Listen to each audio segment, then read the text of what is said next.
Hi, my name is Rebecca Nugent. I'm the Senior Director of Biopharma Product Strategy at Twist Bioscience, and I've led teams across the whole organization in the development of DNA tools. And today we'll be talking about the importance of hybrid capture technology to recognize and characterize viral threats. So in this talk, it will cover the following topics. There will be differences in diagnostic assays for detecting viruses. We'll go into an overview of what next-generation sequencing hybrid capture is, and then we'll go into some case studies and how hybrid capture can be used for detecting and characterizing viral threats. So broadly speaking, there are different types of FDA-approved in vitro diagnostics. There are diagnostic tests, there are serology and antibody tests or other adaptive immune response tests, and then there are tests for the management of patient care. In this talk, we'll highlight diagnostic assays for the detection of viral diseases. So when determining the right type of test, it's important to understand the course of infection and how viral loads can change during that infection. So here on the on the left, we're highlighting the infectious disease profile of COVID-19, specifically the viral load of SARS-CoV-2. You can see that in the pre-infectious days, the viral load is quite low, and then during that infectious period, the virus load goes very high. And then over the course of the illness, the viral load decreases. And so there are two lines on this chart. One's a low analytical sensitivity, and the other is a high analytic sensitivity. And that's because different types of tests have different throughputs and different thresholds in what the virus load that they can create, and actually they're capable of detecting. So the type of in vitro diagnostic can really impact your test results. Because if you're using a low analytic sensitivity test in the beginning of the infection, you may miss the presence of the virus, whereas it would be picked up by a high analytically sensitive test like PCR. Some assays and tests can determine the presence of multiple pathogens in one assay. So SARS-CoV-2, for example, has very similar symptoms to influenza or rhinoviruses. And so some tests are able to differentiate between the types of pathogens that may exist or the type of viruses that are present. And then mutating viruses can evade certain assays. So if you're working with a virus that mutates very rapidly, it's important to understand that and then pick the test that best suits that particular virus. So there are different methods for detecting viral infections. And again, if we use SARS-CoV-2 as an example, on the schematic to the right, you can see different options. And so those are also highlighted in the text to the left. There are molecular assays, which uses molecular biology and typically PCR amplification to detect for the presence of small amounts of nucleic acids. There are antigen tests, which uses antibodies to capture specific antigens, proteins in this case. And then there are serology tests. So it's important to distinguish that antigen tests and molecular assays can detect for the presence of an infection that's currently happening, so the presence of the virus in the body, or because molecular assays are so sensitive, presence of viruses that are infections that you may have just cleared, where serology tests indicate that you may have been infected in the past. And all of the assays have different pros and cons. Molecular assays are capable of detecting very small amounts of nucleic acids. They're incredibly sensitive, whereas the benefits of antigen tests, they're portable and they have results within 5 to 15 minutes. An antigen test that's very familiar to most consumers would be something like a pregnancy test. And while pregnancy is not an illness or a virus, it's the same principle. It detects for a specific protein, and then on that test you get a line or two lines. And you can apply that same technology for viral detection. Now, I've highlighted in Twist teal the molecular assays, and that's because in this talk we'll be focusing on different types of molecular assays that you can use for detecting viral infections. And so again, if we use SARS-CoV-2 as an example, we've just highlighted the genome and the different components of that genome across the schematic at the top. And so it's composed of multiple open reading frames, the ORF1A and the ORF1AB, and then different proteins like the spike protein, the envelope protein, the nucleocapsid. And what you see here in the arrows are basically locations for where certain molecular tests bind for detection of that genome. And so if I break up molecular assays in very broad terms, they can be simply characterized as PCR-based or sequencing-based. And so PCR-based assays include RT-PCR, real-time PCR, quantitative PCR, qPCR. and digital droplet PCR. And those methods use probes or specific primers to bind to specific regions of the genome, and it's used to detect and to measure the amount of virus present. And so on the far right, you'll see a tiny little chart with an example of RT-PCR amplification cycles. And what you should see in that chart is that the signal, the baseline, is very, very low until a specific cycle number. And then there's exponential amplification of that signal. Now, that point where exponential amplification happens is the cycle threshold, the CT value. And oftentimes you'll hear viral loads represented in terms of their CT value. Like a patient is positive for a specific disease if the CT value is higher than X or lower than Y. There are also sequencing-based assays like Amplicon Sequencing and next-generation sequencing hybrid capture or target enrichment, which I will be using the terminology NGS TE. Now, those two methods can amplify the whole genome. Amplicon sequencing uses a series of PCR primers that overlap, and they use those primers to amplify regions of the viral genome, typically followed by some type of next-generation sequencing, where hybrid capture, or NGS target enrichment, NGS TE, will use nucleic acid probes to enrich for the viral genome from complex sample inputs. And so when I see things like this, my first question is, what do I use? Like, what's the best assay? How do these methods compare? And so if I look at viral identification in applications, there are certain differences between a sequencing approach like target enrichment and a qPCR approach. And we've just highlighted some of them here. So both qPCR or real-time PCR are highly sensitive and they're capable of detection. So can they detect the presence of the virus? Check yes. The sensitivity depends on the type of test, but it can be very highly sensitive. The hands-on time is a significant difference. So qPCR is fast and rapid, and oftentimes you can get results within 15 minutes to 30 minutes to an hour, whereas target enrichment, that workflow is significantly longer. Can you do multiple diagnostics in one reaction? Sometimes, yes, for both target enrichment and qPCR. It depends on the kit. And then both will be able to give you estimated viral titer. Now, where they differ is that target enrichment or hybrid capture sequences for the entire genome. It's capable of using this method for surveillance and tracking the way that the virus has been transmitted and moved across the population over time. And it's also capable of looking at genome mutations and viral evolution. So let's go into whole genome or whole virus sequencing in a little bit more detail. So the advantages of whole virus sequencing is with mutated viruses, sequence monitoring and surveillance are really important. And again, to use a very relevant example here, what you see on the left is a heat map, or excuse me, is an alignment of the SARS-CoV-2 virus, the original strain or the wild type strain, compared to the virus as it's evolved over time. And so all of the bands that you see in those different colors indicate the presence of a mutation or SNP or deletion. And so viral sequencing will give important information on the evolution of this virus and how it's been transmitted across populations. And like I said earlier, Amplicon and target enrichment are two whole virus sequencing approaches. So how do Amplicon sequencing and target enrichment compare? So how does NGS TE compare to Amplicon sequencing? And in this experiment, what we've done is we've used next generation sequencing target enrichment, and we've compared that to a specific kit that is used for Amplicon sequencing called ARTIC for SARS-CoV-2. And ARTIC has been used to amplify across the genome, and then was sequenced on two next generation sequencing platforms, either Illumina platforms or Oxford Nanopore. And what you're seeing here is the distribution across the sequences. On the y-axis is the intensity of the signal, and on the x-axis is the map of the SARS-CoV-2 genome. And you can see that the ARTIC primers in top with the blue headers, they're spiky. They go up and down, and the coverage isn't very even. Whereas when you use next generation sequencing, it leads to even coverage across the whole genome.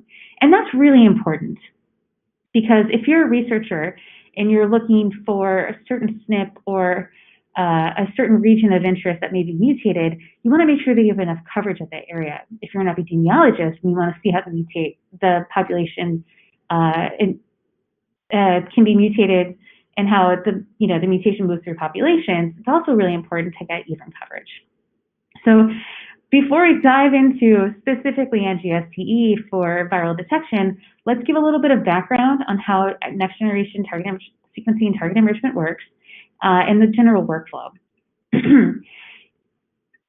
So next-generation target enrichment, I like to think of it as pulling a needle out of a haystack. So if I think about if I am a patient and I'm infected with a specific virus, if I extract all of the nucleic acids that are present within a population, within a sample, whether that sample input be saliva, a nasal swab, blood, there will be a lot of my DNA, a lot of my human DNA, and just a small fraction of the viral DNA. And so what target enrichment does is it takes DNA probes for the Twist system, and it binds to specific populations. So if you look at the schematic on the slide, for whole genome sequencing, you may only be interested in one sequence of interest. But when you do that sequencing, that sequence of interest will be in a very small fraction of your population. But using next-generation sequencing target enrichment, or NGS TE, you can pull out the sequence of interest. And so with the same sequencing coverage, you can get many, many more representations of the sequence of interest. And so when looking at NGS TE, what you look for is uniformity of those sequences. You look at high coverage, and you want to basically use this to maximize your sequence efficiency. Excuse me. So the basic NGS TE workflow is such. You start with your sample, and you prepare it for the downstream steps. You go and you create a library of it. So you take your components, you create it so it's adaptable to your sequencing platform.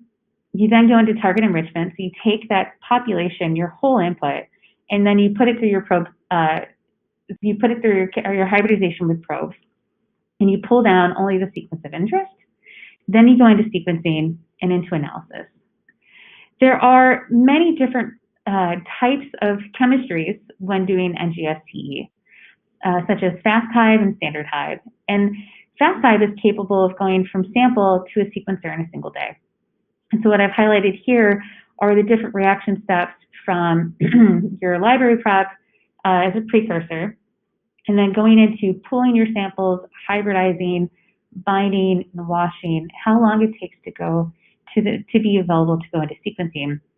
And like I said, NGS TE is very flexible, so you can do a FastHive to get to a sequencer in one day, or if you have certain workflows, you can let it go overnight, and so it's ready for the sequencer when you come in the next morning. Now, when evaluating target enrichment, uniform capture oftentimes starts with uniform DNA synthesis. So if you're using a DNA probe to pull down sequences, you want to make sure that all of your probes are basically uniformly covered before you put it into your population. And so if you have something that's highly uniform and you have a method for detection and for pulling those sequences down, you'll end up with a highly uniform pool at the end. And that's demonstrated with the Twist amplification method on the right, where all of those humps indicate where a probe would bind, and then you get the same representation of each basic hump, each probe region, with the uniform synthesis and the uniform capture. Now, if you have methods where you take something that may be synthesized, but then you amplify or create those probes in a way that causes bias, then you're going to cause bias pull down. The samples that you get out will have different representations that may not exist within nature because what you use to pull down or capture your sequence of interest is biased. And that's seen on the plot to the left, where all of those humps, which indicates where probes are, have either under-sequenced or over-sequenced. And so uniform coverage distribution is you want to make sure that when you have a probe design, and again, those different humps indicates regions that are being pulled down by specific probes. You want all of those probes to come down and to bind to your target with relative efficiency. And that will increase and improve how you do coverage moving forward. And so the plot to your right looks at the number of bases that are covered using next generation sequencing. And if you have improved coverage, then you can use less sequencing to get the same information. And that's incredibly valuable because sequencing is often the most expensive part of the process.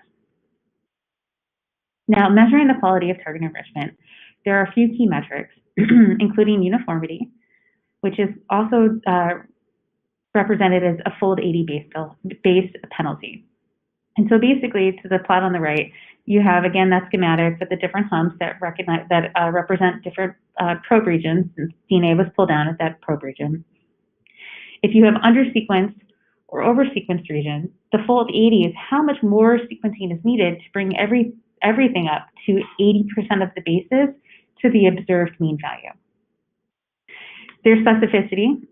So if you're designing probes to pull down specific sequences of DNA, you want to make sure that those probes bind what you think they'll be. And so if your probe design is poor, or if something happens, you'll get off target where your probes will pull down sequences that aren't of interest. And then you also want to look at the library complexity. So the environments that you're pulling sequences down are very complex. You want to make sure that you maintain that complexity through hybrid capture and that they're sequencing. And that's seen as HS library size and the duplication rate. For viral capture, other key metrics are depth of coverage and the percent of the virus that is covered.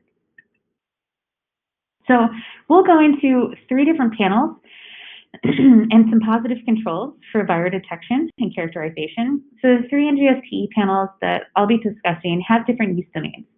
First off, there's a SARS-CoV-2 research panel, and that can be used for the high sensitivity enrichment for SARS-CoV-2. There's a respiratory research panel, which is used for high sensitivity detection of a variety of human respiratory pathogens with like diseases like with like symptoms like influenza, rhinoviruses, and SARS-CoV-2. And then there's a comprehensive research panel we'll go into, which can detect novel viruses or highly divergent viral strains. We'll also talk about the importance of viral controls. And so I've highlighted some viral controls either through viral variants of SARS-CoV-2 or other respiratory viral controls. And so what I have here on the right is just an example, again, another schematic of pulling specific viral strains down that are synthetic viral controls that have set point mutations compared to the wild type sequence. And you can see again, either with this gap that indicates a deletion in the bottom panel, or those highlighted snips of different colors, that next generation sequencing was able to characterize the full virus and then also correctly identify where those point mutations were. Excuse me. So I mentioned synthetic viral controls, and synthetic controls are an important tool for assay developers. What I've highlighted here are some SARS-CoV-2 controls and then some respiratory virus controls. And so what we've done at Twist is we've created synthetic viral controls that are synthesized through DNA synthesis, and they have the final format of their virus, either RNA, single-stranded, double-stranded, or double-stranded or single-stranded DNA.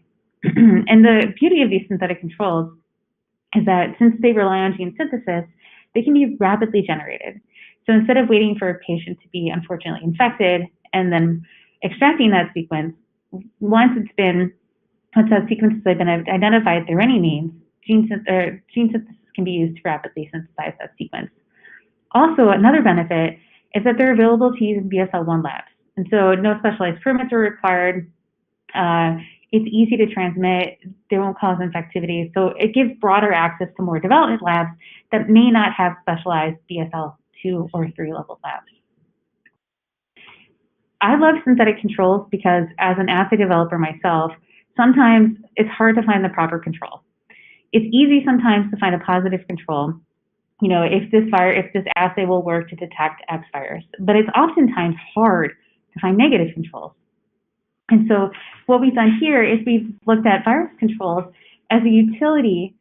We've used respiratory controls. So the viruses here include coronaviruses that are non-SARS-CoV-2, rhinoviruses, MERS, the original SARS. And we asked if they could be used as a negative control for an FDA-approved CDC qPCR assay. And so what you see is that our positive control is here. We find detection of our sequence as the top orange bar in that bar chart, and that our negative controls are true negatives. And so if you're developing an assay, once you can detect the sensitivity by using your positive controls, but you can also detect your specificity by using negative controls. So in the next slide, we'll talk about developing a hybrid capture workflow. The workflow is pretty simple. It starts with purified RNA, then creating that library that's capable of being detected in a next generation sequencing platform, and then going through hybrid capture.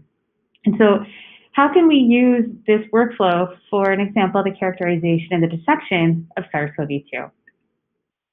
So we've created a SARS-CoV-2 research panel at Twist, and it's designed and supported by Twist. It creates biosimulated probes, which covers the full genome, 4x tiled, and you can use it to detect single-stranded RNA. What's really great about this method is that it targets a reference strain, but it's also very tolerant to mutations, and so you can use it to characterize and detect specific mutations that may not exist in the reference sequence in the wild type strain. This panel is capable of doing significant enrichment for the full genome from complex samples. So what we've done in this experiment is that we use those synthetic controls that I've just highlighted, and we've used them in target enrichment to see how much we can enrich for these samples. So we either started with a virus copy number of 1 million or 1, and we spiked that into human genomic DNA. We created our libraries, we went through our target enrichment, and then we asked the question, what was the viral fraction post-capture? And so you can see for the table on the right, if we started with a virus copy of 1 million, we got 97.8% viral fraction post-capture. And not surprisingly, that number goes down when you started with fewer viral copy numbers. But the fold enrichment is really significant here. And so when I look at the fold enrichment of virus copy numbers that were spiked in at 1 million, we had a 2,000-fold enrichment. But for when we had 10 copies or 1 copy, that number is significantly higher, 800,000-fold higher. That 800,000-fold enrichment of that virus sequence, you really can pull that needle out of the haystack, pull that virus at copy numbers that are super low from really complex samples. So that's an example of a panel that targets one specific virus. But can you use a panel or can you use target enrichment to identify maybe viruses that have similar symptoms, but totally different sequences? And so can target enrichment identify specific viruses? And so oftentimes diverse viral species or viral infections can result in very similar patient symptoms. So like with the continued threat of viral diseases like influenza, rhinoviruses, and coronaviruses, we recognize the need for an assay capable for multiplex detection of respiratory pathogens. So we wanted to enable assay developers through providing synthetic controls. And then we also wanted to create a next generation target enrichment workflow that could be used to distinguish between viral pathogens with very different sequences. And so what you see here is that we went through target enrichment with this respiratory panel, and we looked at different viruses from rhinoviruses, influenza viruses, MERS, SARS-CoV-2, etc. And then we asked the question, if we start, how much enrichment can we get for these different sequences? And are we able to cover the full genome after target enrichment? And so if we use 1 million sequencing reads, all the templates are covered at a mean depth of 1,500x. So you get significant enrichment. You get significant coverage of these templates, of these virus sequences. Now, 99% of these bases are covered to at least a 30x coverage. And that's really important because especially for viruses like influenza and SARS-CoV-2, you're able to do confident variant calling and de novo assembly. A question that I often get asked is if I have similar sequences or like sequences, will I be able to distinguish and determine what virus is which? And so we did that experiment. We took our enrichment and we took down our reads and we asked the question, what do those reads map to? If I just pull down H1N1, will that map to any other viruses in this panel? And you can see on that heat map on the right that there's a lack of crosstalk between the viruses after target enrichment. So you are capable of pulling down specific sequences and identifying what those specific sequences are using next generation sequencing target enrichment. Now, here is more of the same. We're just highlighting the fact that you can enrich for diverse viruses with target enrichment. And we're highlighting multiplex capture, where there were multiple viruses, synthetic viruses, present in that capture. And we asked the question, can we enrich for both of those sequences at the same time? And so the answer is yes, we can. All of the templates were completely covered at 1x for each co-infection experiment, with generally good uniformity across all templates. We, again, found that all of the viruses in the experiment had greater than 99% bases covered at 30x coverage, except for the Boca virus. And the Boca virus is a really interesting case here, because it's the only single-stranded DNA virus that we have in this panel. And what we found is that the enrichment was actually quite good, but we believe the overall coverage was lower due to lower library prep efficiency during the single-stranded DNA. Now, lastly, I want to highlight the fact that target enrichment, one of the key components here, is that you're able to enrich for novel variants. And so in this experiment, we created synthetic mutations to a highly variable domain of the H1N1 influenza strain. And on the figure to the right, you look at the wild type, you look at the percent variation in the sequence. So we either have the wild type, which is 0%, then we went to 5% to 30% variation. And granted, we captured all of these sequences with the same probes. And so then we asked the question to the panel, the first panel on the figure to the right, is what were the relative capture efficiencies? And so you can see that the relative capture efficiency went down as the sequences got higher in terms of their mutation rates. That's not surprising. Now, what's really exciting to me to see is that you're able to look at the percent bases that are covered, even if you have a different variation to the wild type. And so you can get 100% sequence coverage at 1x coverage, even when you have up to 10% of the sequence that's mutated. You can still capture a significant fraction of the whole percent covered, the whole percent sequence covered, even when you have up to 20%. So if you're a researcher trying to identify rapidly mutating viruses or emerging viruses, you can use target enrichment to pull down the sequences. And that's really unique from Amplicon sequencing, where you're dependent on specific primers to bind and then amplify through. That specific primer binding will have less tolerance to mismatches. And so you won't be able to select for those variants as efficiently. So what we've done here is talked about research use only.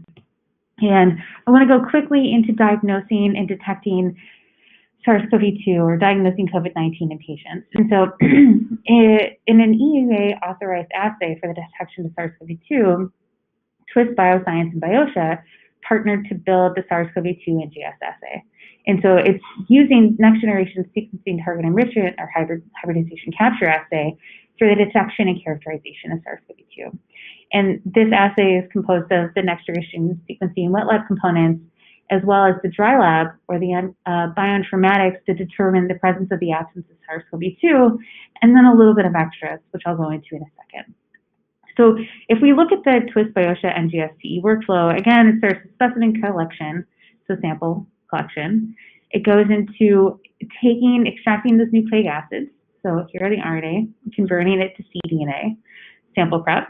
And then there's library prep, where you convert those sequences into true seq-compatible libraries, so for the Illumina platform. Then undergoes hybrid capture, where you get pulled down with the SARS-CoV-2 panel into sequencing, followed by data analysis, and then reporting. Now, admittedly, this is a little bit of a wordy slide, but broadly speaking, the SARS-CoV-2 NGS assay contains 5 modules, which I've just broken down. And what you see on the table on the left is the different modules, from collecting your sequences and purifying your RNA, going to library prep, amplification, and sequencing, is that this is where the disadvantage of NGS sequencing, NGS TE, compares to qPCR. The workflow is quite long. It can take up to 50 hours in total, but the results here, I think, are very striking and definitely well worth the extra time. So again, we highlight the synthetic SARS-CoV-2 RNA controls and how they significantly enrich. But again, this is what I've showed previously. What about patient samples?